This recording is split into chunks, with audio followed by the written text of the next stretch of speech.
Many thanks for your company. Welcome back to the marketplace. The country could return to the IMF for program support in the near future. That's a warning coming from London-based Economist Intelligence Unit because of challenges with revenue mobilization and rising expenditure. We have details in this report. In the report is basing its forecast on challenges with revenue mobilization as well as rising expenditure, which would impact negatively on the country's fiscal position going forward.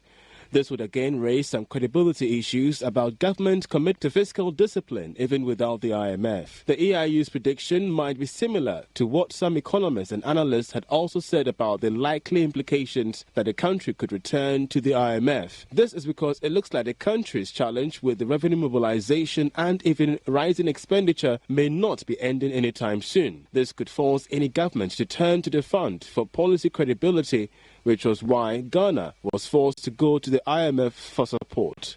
However, current administration have maintained they are committed to fiscal discipline. Well, for some, time will tell whether these predictions would come to pass or not.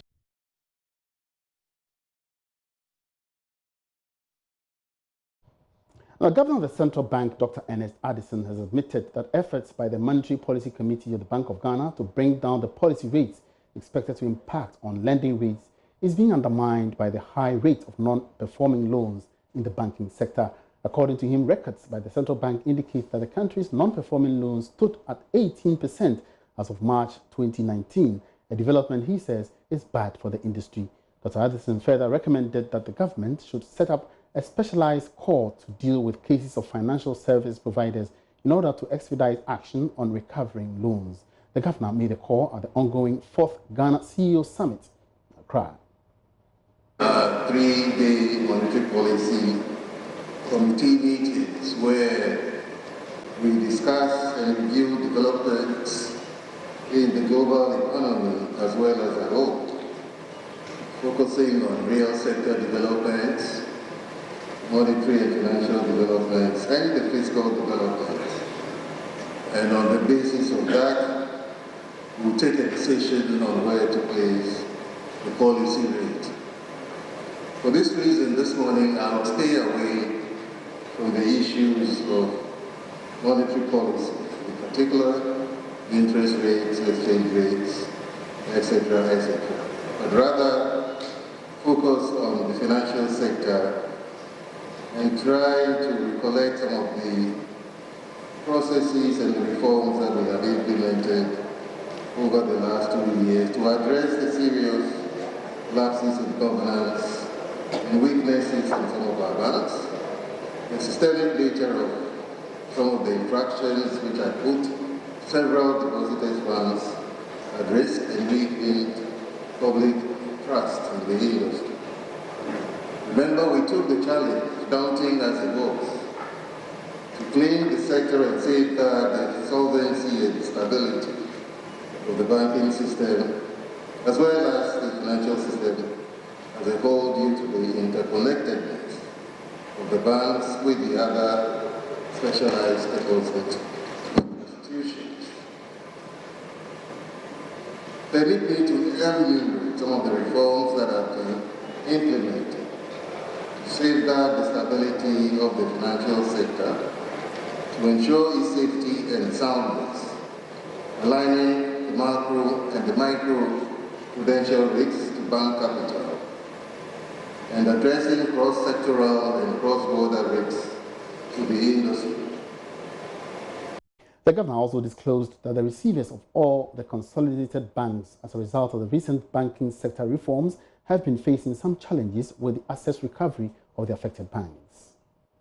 Some of the issues that we are currently dealing with in the cleanup of the banking sector and the progress that we have made by the receivers in recovery of loans. Out of the total loan of about 10.1 billion taken over by the receivers, only 731 million has been recovered through loan repayments by customers or through placement, sale of vehicles, liquidation of bonds, and from other income sources. I'm also reliably informed that receivers have fully engaged the judicial system to assist in the recovery of certain assets from shareholders, directors, and other loan defaulters. And there are about 50 cases currently pending before our courts. Despite these initial steps, the recovery process has not been without challenges, with individuals involved resorting to the court system to frustrate the process by engaging in frivolous actions. Some of the difficulties also have to do with low or poor documentation, which has made it difficult for receivers to identify and pursue some of the loan defaulters due to insufficient or non-consistent information. Investigations so far have also revealed that some of the assets were not registered in the names of the specific financial institutions, but in the names of related. So this year's CEO Summit is under the theme, The Futuristic Economy, Technology-Driven Future of Business and Governance for Economic Transformation. Let's go over to the event now, where we have some live feeds from the event with regards to the Vice President on a panel discussion. To reduce our dependence on imports and also increase exports. That will fundamentally determine the stability of the country. But at the end of the day, you also have to manage your macro well. Your finances, your public finances, you cannot go on a spending binge. You have to stay within the tenets of fiscal discipline, monetary discipline, and that will give us stability long term. But we don't operate a fixed exchange rate regime. You will always have movement in your currency, but you want stability moving forward. Okay, so there's an assurance of stability. But again, the governor of the Bank of Ghana is here, so sorry I have to ask this question without you responding because you're not on stage. But we can't go again without speaking on the banking crisis. And it's been one of the major experiences of our time. And being a former governor of the Bank of Ghana yourself, and the experience you have, what is your take on critics who say that the reform process appears to be taking too long? Not the general reform, but the phase where some banks have gone down under, there are new regimes in place, there are receivers. Some people are complaining, or there are some critics who say that I think things are this way, especially as regards seeing concrete outcome. And this morning, the governor has actually mentioned some things which are assuring in terms of specifics that are going to be done. But what is your take? Well, I would like to congratulate the central bank for an excellent job.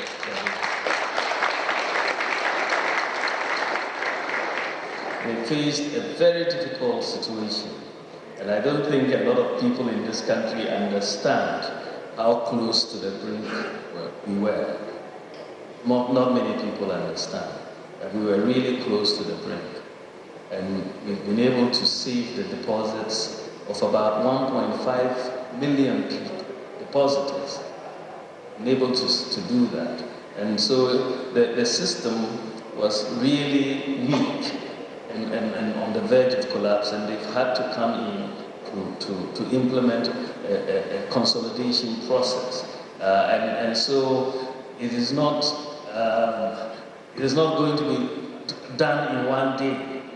It's a process, but I think they are doing a good job, and we should congratulate. I'd like to hear this from my boss. So I think the governor should be happy to hear this from.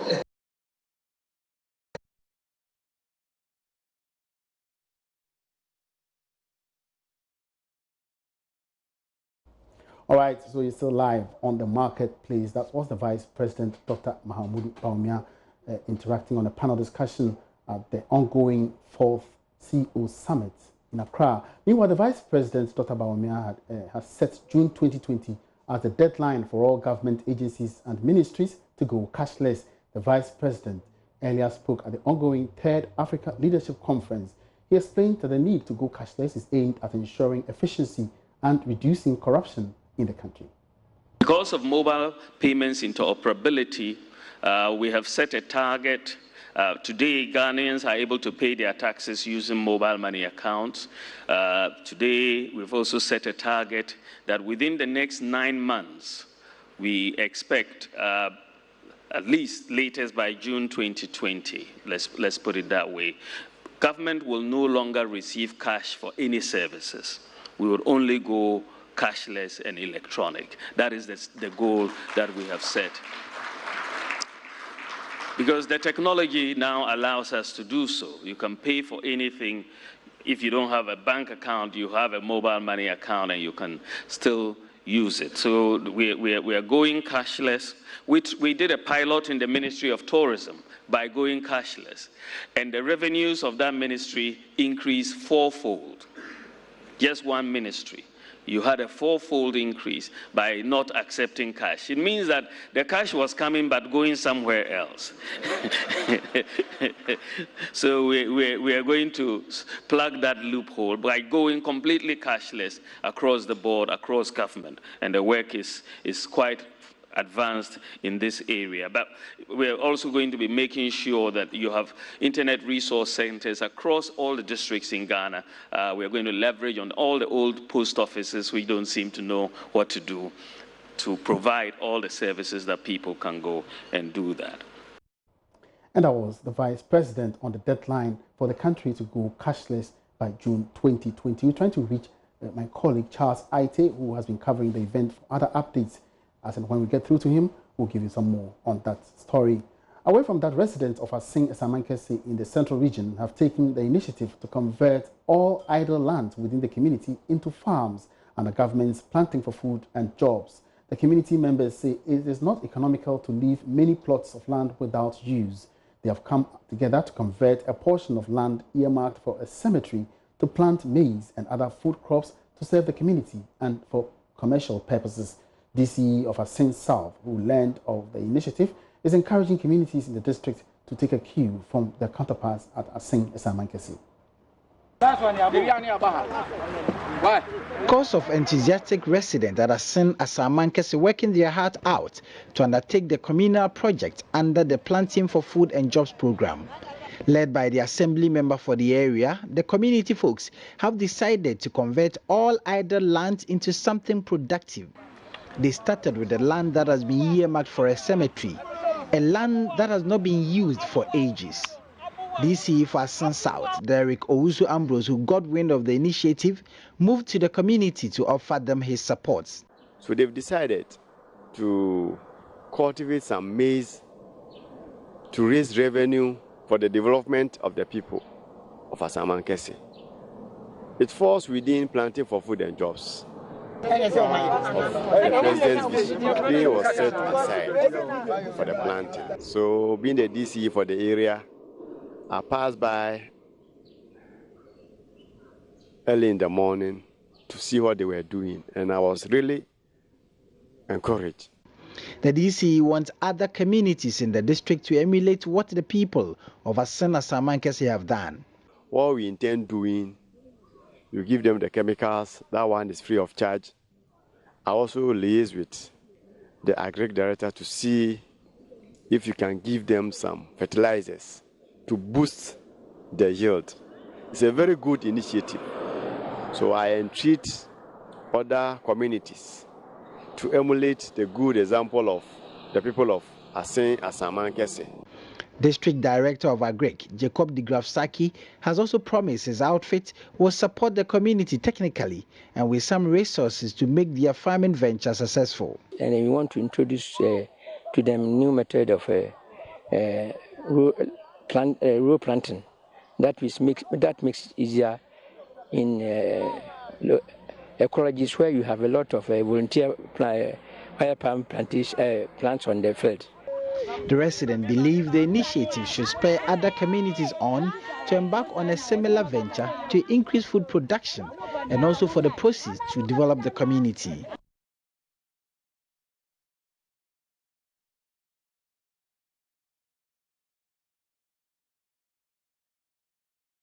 The lack of coordination and cooperation among regulatory agencies remain an obstacle against growth of the hotel industry in Ghana. That's according to the president of the Ghana Hotels Association, Dr. Edward Akanyamike Jr. He says this has led to duplication of functions and the indiscriminate charges of license fees by each agency without recourse to the total quantum to be paid by hotels. Speaking at the second National Executive Council meeting in 2019 in the Bono regional capital, Sunyani, Dr. Akanyamike called on government to synchronize the activities of many regulatory agencies to ease the heavy burden on the hotel industry. The second National Executive Council NEC meeting for 2019 in the Bono regional capital, Sunyani, brought together several members from the hospitality industry.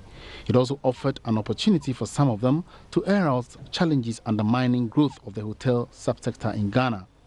The Ghana Hotels Association outlined some modest gains and successes chalked over the years. However, it believes a lot more needs to be done by stakeholders for the sector to maximize its contribution to the country's economy. In 2017, the tourism and hospitality sector was the fourth highest foreign exchange earner with a 2.9% direct contribution to GDP. In the same year, the sector's total contribution to employment was some 682,000 direct and indirect jobs. The industry, according to the Ghana Hotels Association, has the potential to enhance the general growth of the country's economy if the major challenges are removed. President of the association, Dr. Edward Akanyamike, in his address, said lack of coordination among regulatory agencies has the direct financial consequence on the members due to duplication of roles. Heavily regulated, and for a good reason, because it's a sensitive industry, so it needs to be regulated. So we have no problem with that. The challenge we have is that the various regulatory bodies who regulate the industry don't seem to coordinate the activities. And that has resulted in duplication of functions.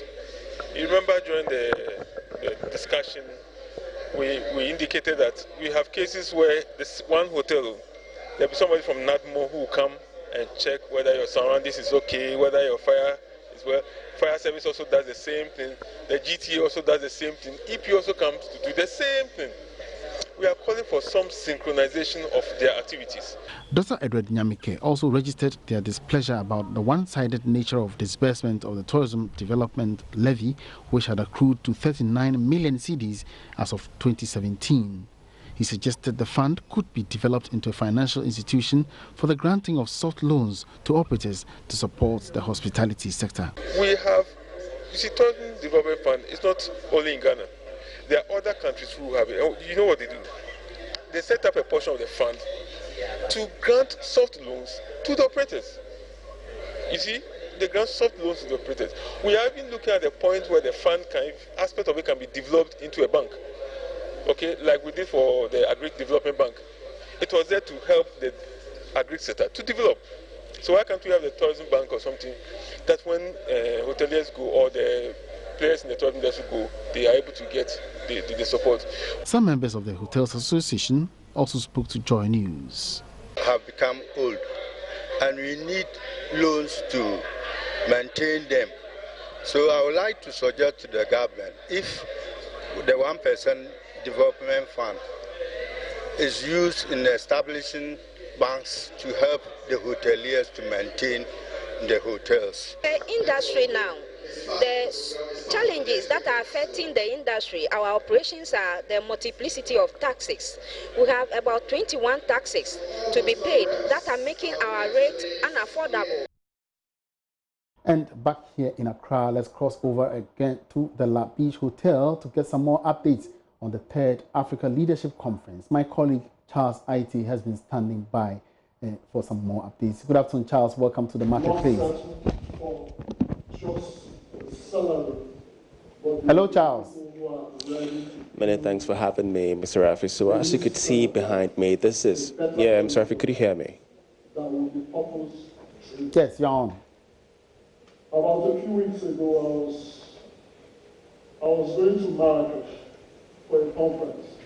All right, so as you could see behind me, the third Africa Leadership Conference is underway. The person on stage currently is the president of the Association of Advertisers Agencies Nigeria, and the person of Ikeji Odigbo. Now, he's talking specifically on innovation and research and where advertisers could find themselves in this particular regard. But key among all the presentations made so far has to do with research, has to do with innovation, and as well that's of the recent trends in privacy laws that, of course, is affecting advertising agencies across the country. Already, the president of the association has raised concerns about the possible collapse of most companies if this trend is not targeted and addressed by government. By the meantime, this has been the discussion on board, on table currently, the presentation being made regarding innovation and the need for most tech firms and advertisers to capitalize on this to remain relevant in the advertising space. Vice President had noted that the deadline for the country to go cashless is June 2020. Apart from that, what else has he been saying? All right, so creating a new civilization. For me, absolutely, this was one of the concerns that the Vice President raised, of course, has to do with going cashless by June 2020. Of course, so many companies have embraced this very call by the Vice President, saying that it's not just going to help in roping in and deepening financial inclusion, but as well going to be a plus for advertising companies, especially those here in Ghana. All right, many thanks for that update, Charles IT, covering the third Africa Leadership Conference at the La Palm Beach Hotel here in Accra. Now, before we go, organizers of the Ghana Music Awards Charter House say they have instituted measures to ensure that sponsorship for future events does not suffer. This follows the controversy that erupted at the 20th anniversary celebration of the Vodafone Ghana Music Awards over the weekend. Teresa Ayaude is Chief Executive of Charter House. I'm not discouraged. I am rather encouraged, and the door is open for more companies to join us as we move this industry further. I saw even new partners on board as well, Standard Chartered Bank and others. Have you gotten the necessary commitment from your title sponsors, from the rest, that, listen, we are with you, we would not review any position because of what has happened, especially with Vodafone? I think Vodafone has been very supportive, and I'm extremely grateful to them for being on this journey with us as committed partners. A committed partner shares your pains and shares your joy with you, and they have shown strong commitment in that area. And I think the tone of their press statement even shows that though they condemn all that took place, they are still supporting the industry and their commitment to the industry, and will work with us to come up with the measures that can make it better for all of us. And that's the kind of partnership that we are interested in. We want companies who are interested in working with us to make what we are doing better and even greater. And we certainly will bring you more developments in this sector in subsequent bulletins, hopefully on Business Live. But before we go, I want to remind you that Joy Business Health and Wellness Trade Show comes off on the 30th of May to the 1st of June. We will entreat all of you to come and take part in this fair for your health and welfare issues. And that's it for the marketplace today. My name is Emmanuel Abuaji. Have a good afternoon.